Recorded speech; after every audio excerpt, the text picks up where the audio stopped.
エコモマイ。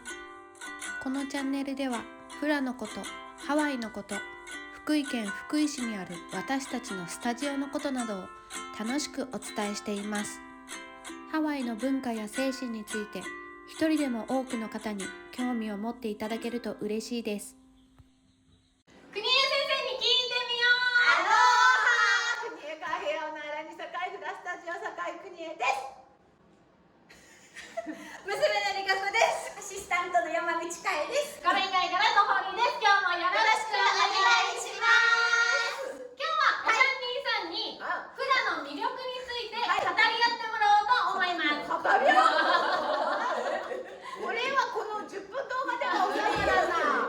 一日喋ってられるね、こんなね。フラの魅力たくさんあるんですけれども、その数々を皆さんに思いつくままに勉強していっていただいて、たくさんあげていってください。一体いくつフラの魅力が出てくるのかやってみましょう。それって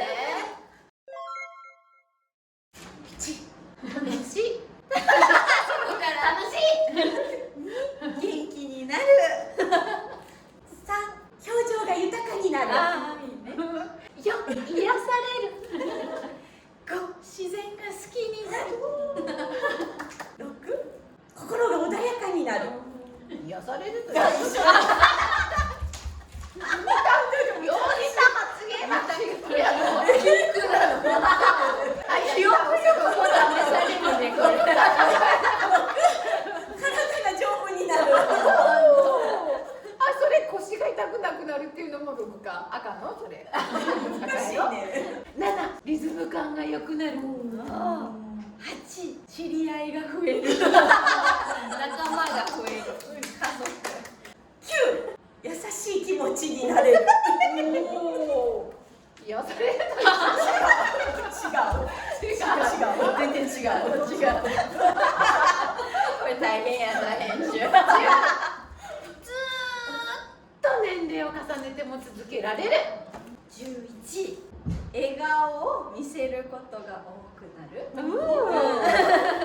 12、ダイエットになる。ダイエ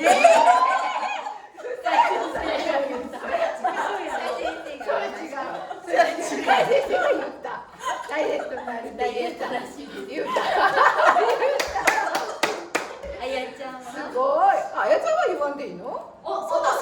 じゃあ脳トレになる。14。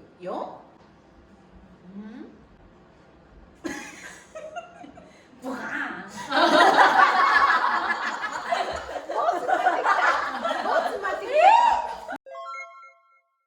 ハワイが好きになる。15、神様とつながれる。もうダイエット若いの。美意識が高くなる。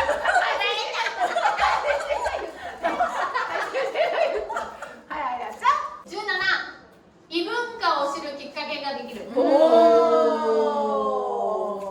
18、年とっても赤いドレス着れる。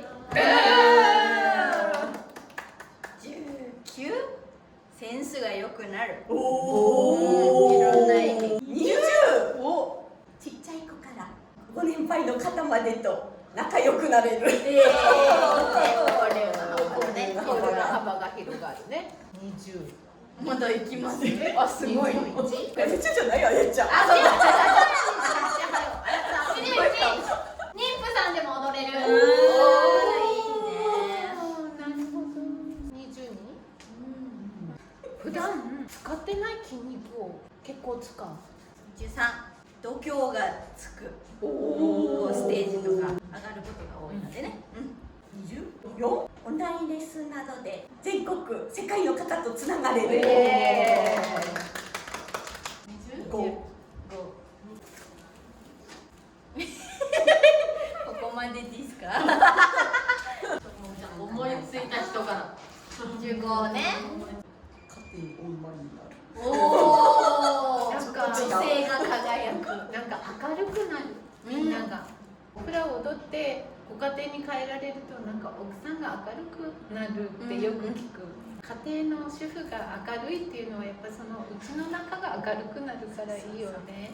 ワクワクドキドキしてる奥さんをね、輝く奥さんを旦那様が見るのはとっても子供たちも応援できるからすごくいいなと思います。男性もワクワクするしな。いろんなことに感謝できるね。あ、そうね。いろんなことに感謝、自然にも感謝できるし、仲間にも感謝できるし、この辺に置いてある楽器にも感謝できるし、音楽作ってくれるハワイアンミュージシャンにも感謝できるし、もうたくさんのことに感謝ができるようになるね。小さな幸せに気づけるようになる。わあ、そういうかもしれない。幸せなこと。はい。